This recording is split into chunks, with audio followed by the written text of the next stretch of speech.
Hey guys, this is my week 115th tenor saxophone video. So just real quick, my horn has been in the shop for like 4 days. I had a piece of felt fall off and I noticed that the middle register was really clunky sounding.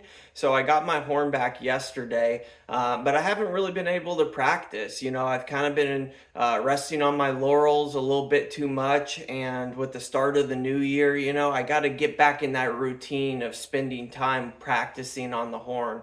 But of course, when I didn't have it, that's one thing. But even before that, around Christmas time, I had a lot of time off work. I could have been practicing more, but I wasn't. I was just kind of being lazy. But I really want to get back into it. So with that out of the way, I just want to say I haven't been practicing, so I'm a little rusty, and I don't really have a song that I'm ready to play yet. So what I thought I could talk about today is just moldy reeds. And moldy reeds are something that have been a pain in my butt since I started playing. Especially when you find a reed that plays well and you like it, and then you notice when you go to put it on your mouthpiece, it has a bunch of black spots or, some interwoven darkness, black areas in the reed. So I just want to talk about what I have found to kind of prevent that from happening. So I'm going to grab my camera here, and I'm just going to show you my little setup and explain step by step what I've found to decrease moldy reeds. So let me just grab this. Sorry for the poor camera angles and all that. So what I do is when I first start playing easy, I just soak the reed.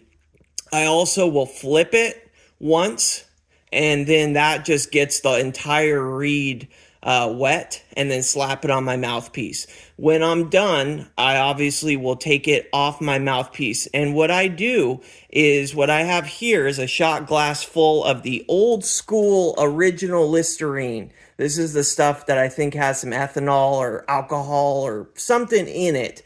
And what I'll do is I'll drop my reed in there, and I just maybe will count to 10 or so. Okay, 10 seconds. Then I'll grab my reed, drop it in water, go like that, and then immediately I keep a rag outside of my case in the air. It lives here on this bottle. That way it can fully dry out. I used to keep it in my case, and I think that was maybe part of the problem. There was too much moisture on my reed rag. So it's hard to do this with one hand, but I'll just essentially show you what I'll do then is thoroughly dry off my reed, okay? So let's just pretend I thoroughly dried that off. Now what I'll do is I'll just set it here so gracefully. I'll set it there. I'll put my rag back, and then I'll go about putting everything else.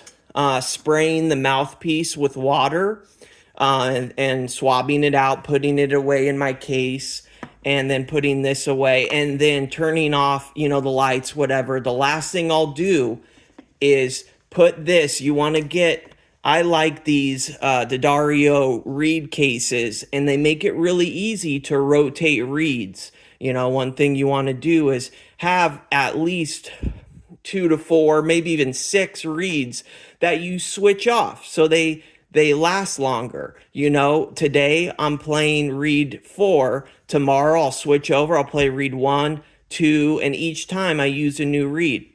So you're going to put this back in here. And then the last thing I'll just say real quick is I keep this up out in the open. I bring it in my house and I put it up on a shelf. I put it somewhere where there's plenty of air. I used to put it in my case, and what I've found is that there's too much moisture, and that would cause my reeds to become moldy if this lived in my case.